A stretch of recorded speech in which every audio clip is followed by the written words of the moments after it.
Assalamualaikum warahmatullahi wabarakatuh. Pada kesempatan kali ini saya akan membahas salah satu topik di manajemen keuangan, yakni manajemen persediaan.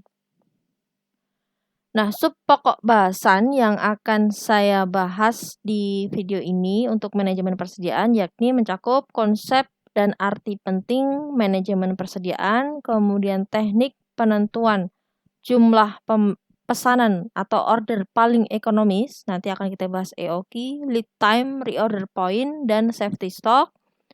Kemudian yang ketiga adalah faktor ketidakpastian dalam manajemen persediaan.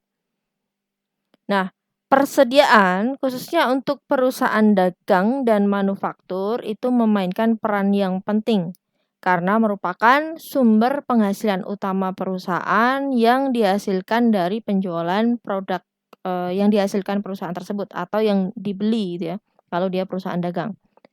Nah, persentase persediaan dari total aset untuk perusahaan dagang dan manufaktur itu biasanya akan lebih tinggi dibandingkan dengan perusahaan non-dagang dan manufaktur. Nah, oleh karena itu perusahaan harus menetapkan kebijakan pengelolaan persediaan yang nantinya akan menghasilkan biaya yang paling ekonomis, yang pada akhirnya nanti akan memaksimalkan nilai bagi pemegang saham. Jadi sesuai dengan tujuan dari manajemen keuangan itu sendiri. Nah, berikutnya akan saya bahas jenis-jenis persediaan. Untuk perusahaan yang bergerak di bidang dagang, perusahaan dagang, maka jenis persediaannya hanya ada satu, yakni persediaan barang dagangan atau merchandise inventory. Tapi untuk perusahaan manufaktur ada 3 jenis persediaan yang dimiliki perusahaan. Yang pertama, persediaan bahan baku atau raw material inventory. Kemudian kalau persediaan bahan baku itu masuk ke proses produksi tapi belum selesai, maka disebut persediaan barang dalam proses atau work in process. Kemudian yang sudah selesai nanti menjadi persediaan barang jadi atau finished good inventory. Jadi sekali lagi 3 jenis persediaan ini hanya ada di perusahaan manufaktur. Untuk perusahaan dagang maka dia namanya persediaan barang dagangan atau merchandise inventory. Nah, terkait dengan pengelolaan persediaan, untuk pengelolaan persediaan itu ada yang disebut biaya persediaan. Nah, biaya persediaan sendiri itu ada 2. Yang pertama, biaya yang dikeluarkan perusahaan ketika memesan atau biaya pesan atau ordering cost yang pertama. Dan yang kedua adalah biaya yang dikeluarkan perusahaan untuk menyimpan barang atau persediaan atau carrying cost. Nah, sekarang biaya pesan. Biaya pesan merupakan seluruh biaya yang harus dikeluarkan perusahaan hingga bahan atau barang itu sampai di gudang perusahaan. Biaya ini dihitung dengan cara mengalihkan antara frekuensi pesan, berapa kali perusahaan itu pesan atau order dalam satu periode, dikalikan dengan biaya setiap kali pesan. Nah, contoh biaya ini ketika kita pesan, kita akan paling tidak menelpon supplier, melakukan surat menyurat.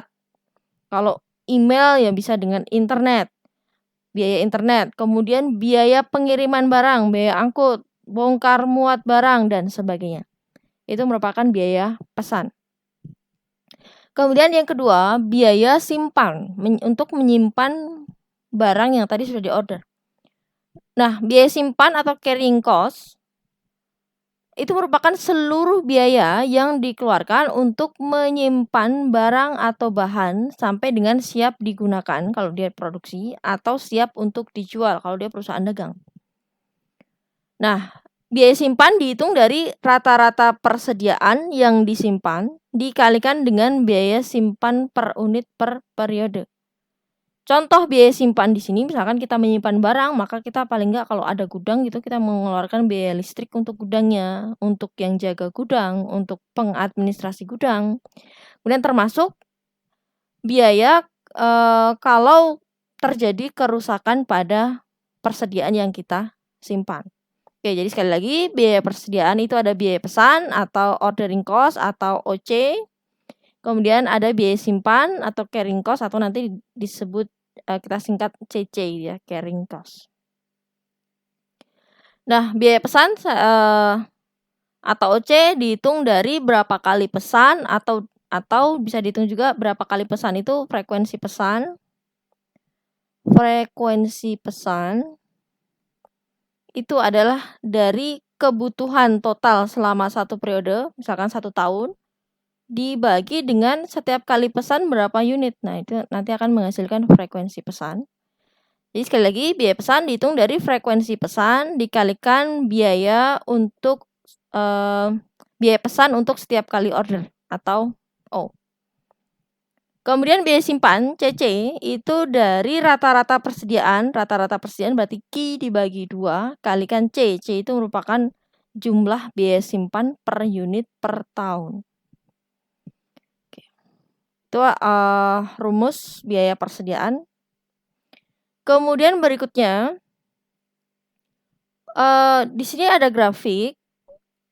Vertikalnya adalah biaya, kemudian horizontalnya adalah Q atau jumlah unit yang dipesan.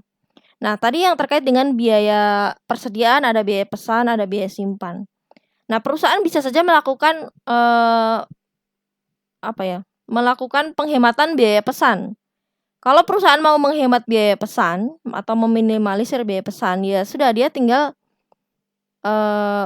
pesan dalam jumlah banyak gitu ya. Jadi sekali pesan banyak sehingga frekuensi pesan itu berkurang. Nanti dia akan biaya pesannya tinggi. Biaya pesannya akan rendah.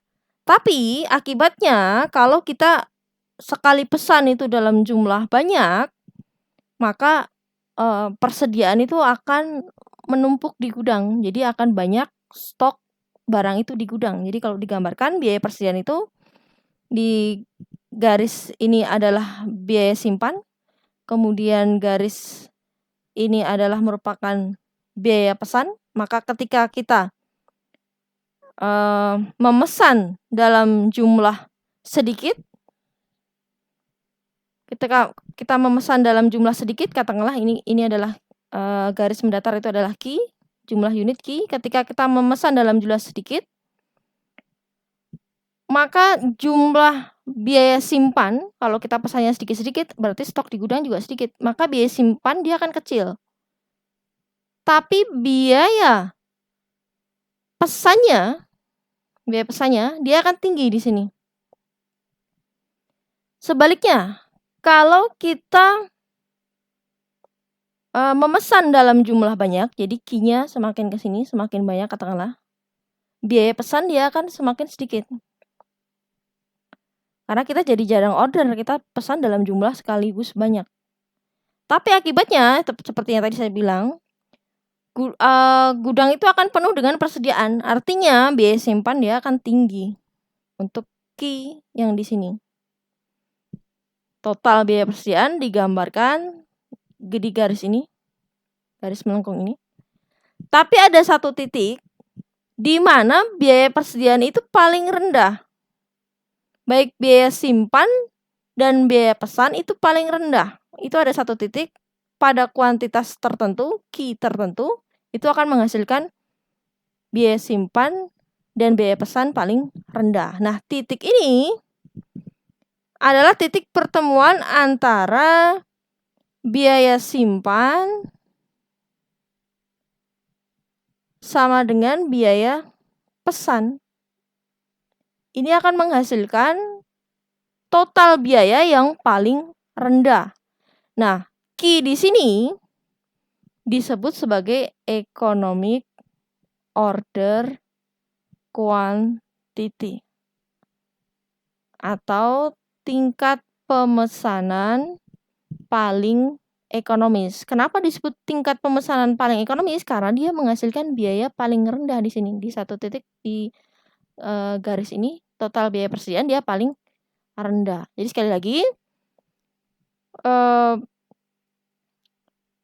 di satu titik tertentu, ketika biaya simpan sama dengan biaya pesan, itu akan menghasilkan jumlah pemesanan paling ekonomis atau disebut economic order quantity atau EOQ itu ya. Nah, sekarang bagaimana menghitung EOQ? Jadi sekali lagi, EOQ adalah jumlah pemesanan yang paling ekonomis ditinjau dari biaya pengelolaannya. Biaya pengelolaan tadi kan ada 2, simpan dan pesan gitu ya. Nah, bisa dihitung dengan rumus EOQ sama dengan akar 2D kalikan O dibagi C.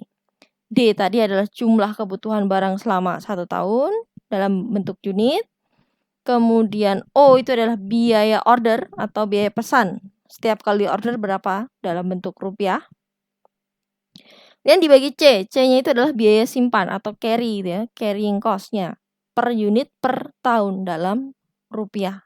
Rumus ini didapatkan dari tadi persamaan bahwa biaya paling rendah ekonomis itu terjadi ketika biaya simpan atau carrying cost sama dengan biaya pesan, ordering cost. Nah, tinggal diturunkan dari rumus masing-masing tadi. CC rumusnya apa, OC apa, nanti akan menghasilkan rumus EOQ.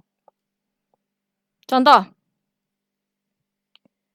Kebutuhan bahan misalkan 4.000, berarti ini D-nya. D-nya adalah 4.000 per tahun. Biaya pesan Rp80 per order atau per pesan, berarti ini adalah O. Jadi D sama dengan 4.000. O sama dengan 80 setiap order atau pesan. Kemudian harga bahannya Rp64.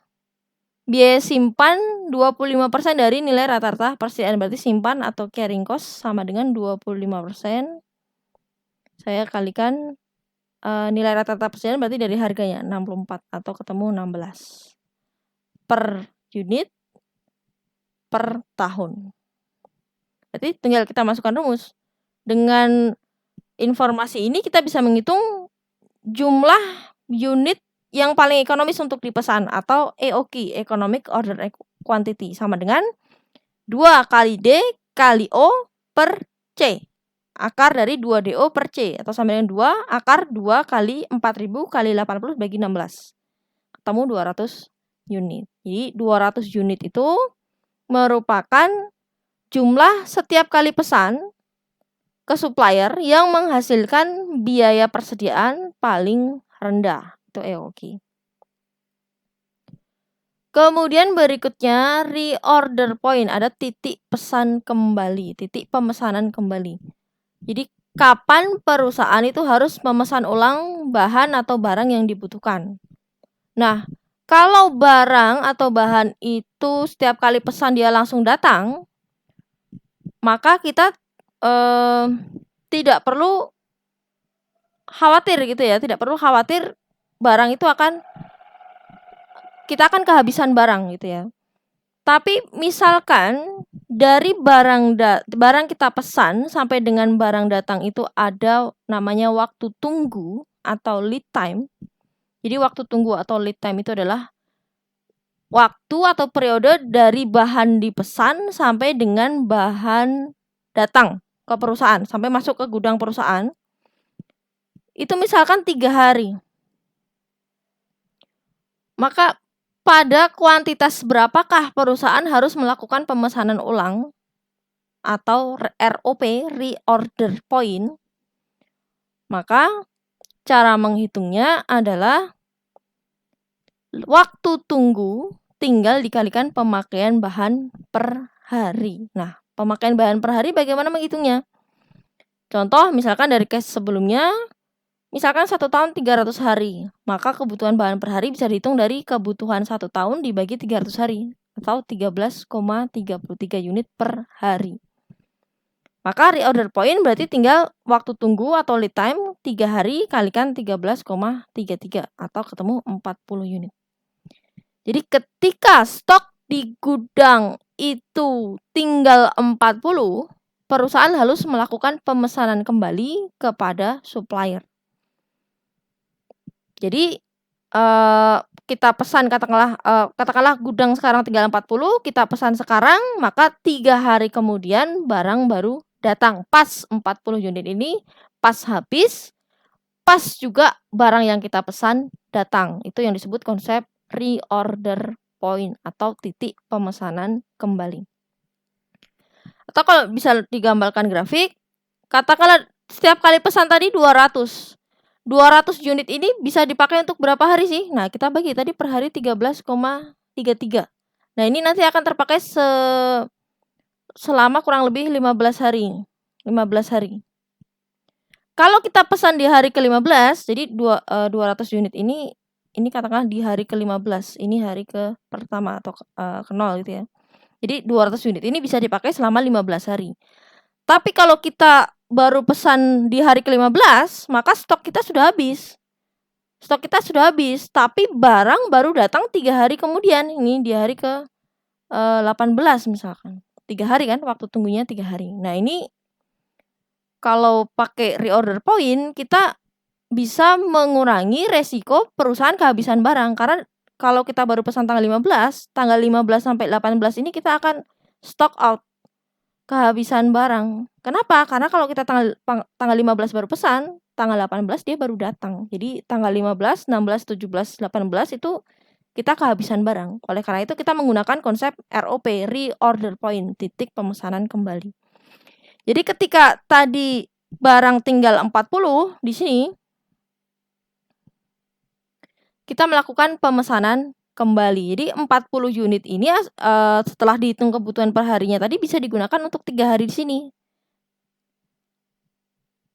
Di sini. Jadi ketika barang datang, stok 40 unit ini habis, tapi barang yang sudah dipesan sudah datang. Jadi di sini sudah full lagi 200 unit di sini. Dan seterusnya. Oke, itu adalah konsep reorder point.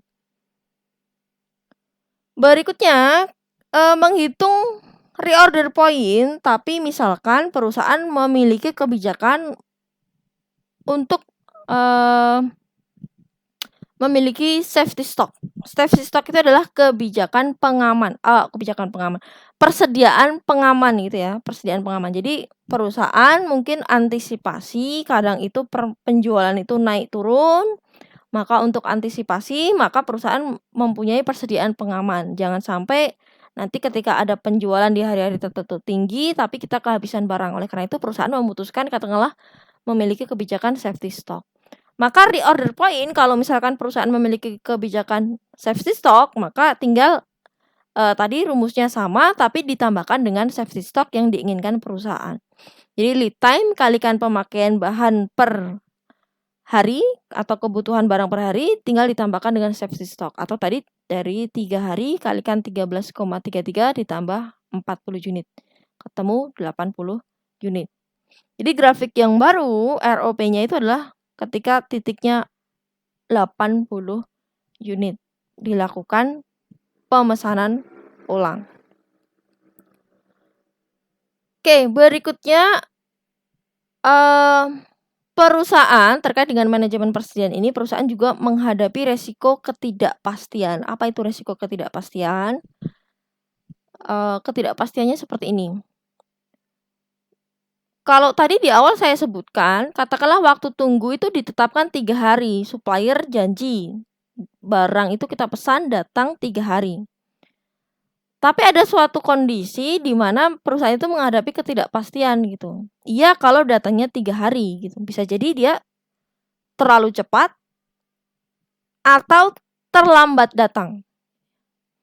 Jadi kita pesan sekarang, katakanlah waktu tunggunya 3 hari gitu ya. Tapi ternyata kita pesan sekarang, besok barang sudah datang. Artinya bahan datang terlalu cepat. Nah, kalau bahan datang terlalu cepat, maka barang itu akan kita simpan di gudang. Artinya akan ada tambahan biaya simpan atau TBS. Tapi kalau misalkan kita tetapkan waktu tunggu 3 hari, tapi ternyata barang itu datang di hari ke-5, berarti kita menghadapi resiko bahan itu datang terlambat. Nah, resikonya yang terjadi adalah kita akan ada tambahan biaya kekurangan bahan. Jadi harusnya barang itu sudah datang, sudah bisa kita produksi atau kita jual, tapi barangnya belum ada. Nah, kita menghadapi resiko kalau kita kekurangan bahan, kemudian kita ambilkan dari perusahaan atau supplier lain, tapi dengan harga retail atau lebih tinggi, maka kita menghadapi tambahan biaya kekurangan bahan atau TBS. KB. Nah, contoh ini ilustrasi bagaimana perusahaan meminimalisir risiko ketidakpastian. Intinya nanti adalah kita akan menetapkan waktu tunggu paling ekonomis. Artinya waktu tunggu paling ekonomis itu adalah waktu tunggu yang bisa nanti menghasilkan biaya tambahan persediaan itu yang paling murah atau paling rendah. Sekarang contohnya. Misalkan kebutuhan bahan 4.000 unit per tahun. Kemudian setiap kali pesan Rp80 per order. Harga bahan 64, biaya simpannya 16. Kemudian asumsi 1 tahun 300 hari kerja. Kemudian misalkan barang itu datang terlambat, maka perusahaan akan membeli secara ecer mungkin dari toko lain atau supplier lain dengan harga Rp70 per unit. Jadi lebih mahal gitu ya. Kalau dari supplier normal perusahaan itu bisa dapat harga 64, tapi kalau kita mendadak beli di toko lain, kita dapat harga Rp70 per unit. Jadi lebih mahal Rp6.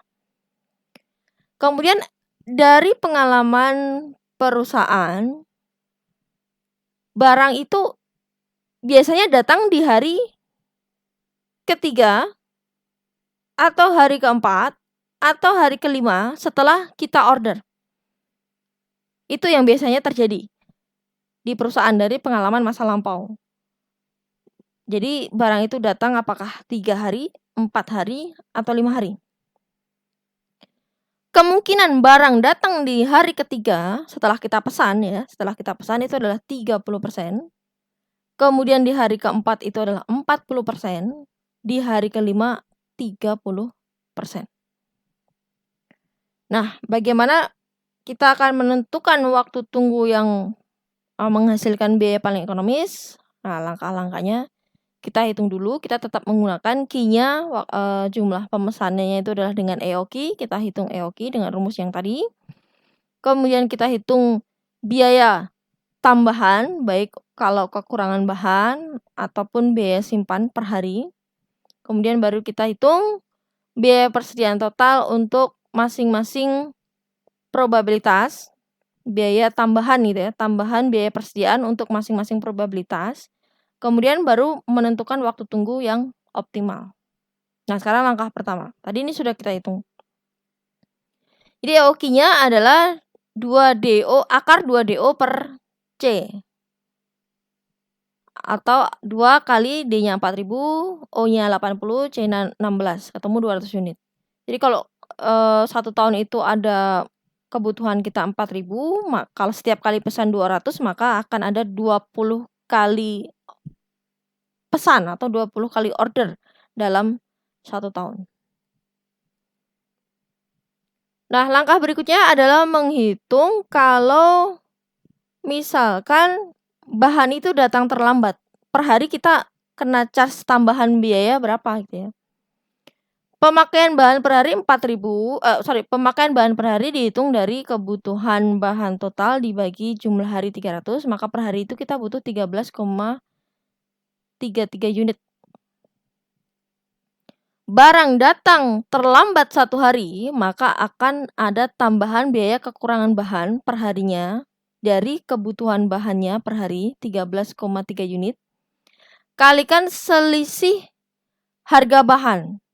Selisih harga bahan. Tadi kita kalau bahannya datang terlambat, kita beli ecer lebih mahal Rp70 dari harga normal 64. Nah, selisihnya kita kalikan dengan kebutuhan per harinya 13,33. Jadi kalau barang itu datang terlambat 1 hari, kita akan kena charge atau tambahan biaya per harinya untuk tambahan biaya kekurangan bahannya Rp80 per hari. Jadi dari kebutuhan unit per hari kalikan dengan selisih harga bahan. Langkah berikutnya menghitung tambahan biaya simpan. Nah, kita tadi di soal biaya simpan itu Rp16 per tahun per unit. Berarti kalau kita konversi ke hari, maka 16 dibagi 300, 0,053 per hari. Kalau misalkan bahan datang lebih awal, artinya bahan datang lebih awal itu ya yang datang barangnya sejumlah kuantitas yang kita pesan atau sebesar Q-nya 200 gitu ya. Maka tambahan biaya simpannya per hari akan sama dengan tadi tambah biaya simpan per hari kalikan jumlah unitnya. Ini tambahan simpan per hari per unit. Jadi tambahan biaya simpan karena kalau misalkan barang datang lebih awal sama dengan 0,053 per hari kalikan 200 unit atau 10,67 per hari. Nah, berikutnya menghitung tambahan biaya, baik kekurangan bahan dan biaya simpan untuk masing-masing probabilitas. Di sini ada 3 kemungkinan tadi waktu tunggu. Barang itu apakah datang di hari ketiga, ataukah hari keempat, ataukah hari kelima. Kita hitung untuk masing-masing probabilitas. Kalau waktu tunggu perusahaan itu ditetapkan oleh perusahaan 3 hari,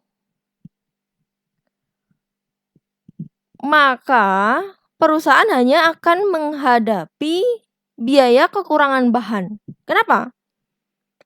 Karena barang bisa jadi datang di hari keempat atau kelima. Tapi dari pengalaman sebelumnya, tidak mungkin barang itu datang di hari pertama atau kedua. Yang memungkinkan hanya apakah datang hari ketiga, 4, atau 5. Jadi kalau perusahaan menetapkan waktu tunggu 3 hari, maka bisa jadi barang itu datang di hari ketiga, berarti sesuai dengan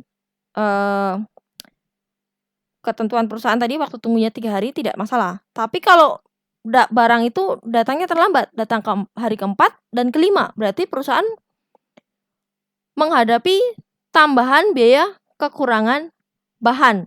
Kalau dia datang hari keempat, maka ada tambahan biaya kekurangan bahan 1 hari. Kalau dia datang hari keempat, kalikan TBKP per harinya tadi 80, kalikan probabilitas dia datang di hari keempat itu adalah 40%. Maka TBKB kalau dia datang hari keempat, 32. Kemudian bisa juga dia datang di hari kelima, berarti dia terlambat 2 hari. Maka biayanya 2 hari kalikan 80 tadi TBKB per hari kalikan probabilitas untuk datang hari kelima itu 30% atau 48. 2 kali 80 kali 30%. Total TBKB kalau waktu tunggu ditetapkan 3 hari adalah Rp80. Tambahan biaya simpan 0. Kenapa? Karena barang tidak mungkin datang di hari pertama atau kedua. Tadi perusahaan sudah menetapkan yang hitung-hitung gitu ya, dari pengalaman sebelumnya, barang itu hanya datang di hari ketiga, 4, atau 5. Jadi kalau waktu tunggu kita tetapkan 3, maka tambahan biaya simpan 0, tidak ada. Karena barang hanya mungkin datang pada hari ketiga, 4, dan 5. Nggak mungkin datang di hari pertama atau kedua. Jadi tidak mungkin datang lebih cepat. Artinya tidak perlu tambahan biaya simpan. Sehingga kalau perusahaan menetapkan waktu tunggunya 3 hari, maka total tambahan biayanya sama dengan TBKB tambah TBS atau sama dengan 80. Berikutnya, kalau misalkan perusahaan menetapkan waktu tunggunya 4 hari. Waktu tunggunya 4 hari. Maka perusahaan bisa menghadapi barang itu datang lebih awal 1 hari di hari ketiga atau terlambat 1 hari di hari kelima. Nah, TBKB-nya berarti tambahan biaya kekurangan bahan. Kalau dia datang di hari kelima berarti 1 hari saja dia terlambatnya.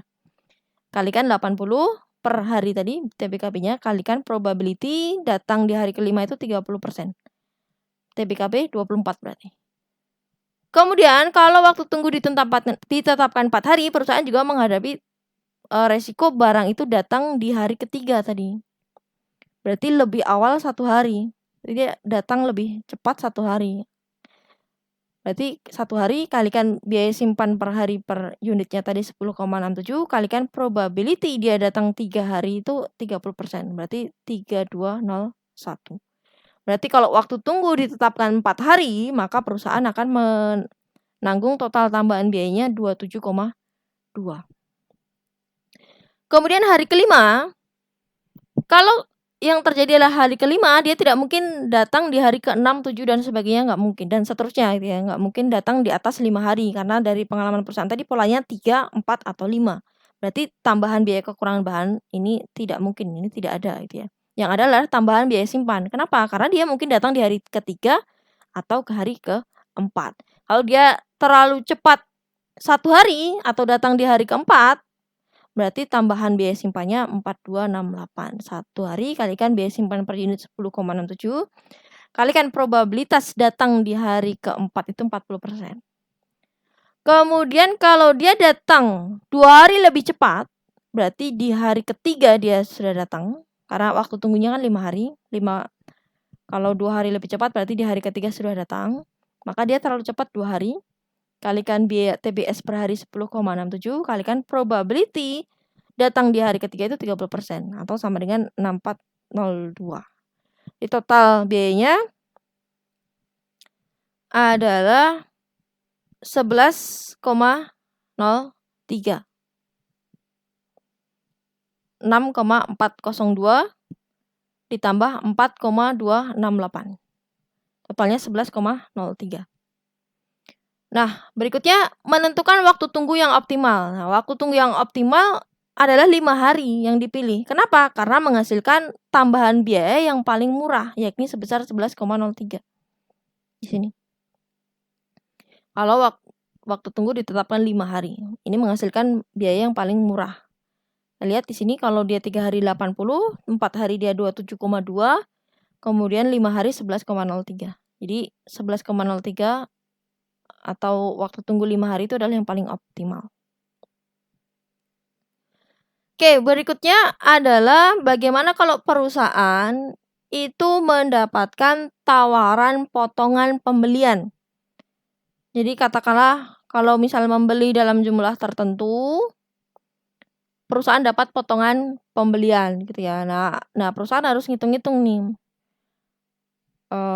Apakah kalau saya mengambil potongan, mengambil kuantitas biar dapat potongan, jadi ordernya misalkan kita tambahin sesuai dengan biar dapat potongan itu berapa, apakah nanti akan menambah atau mengurangi biaya persediaan.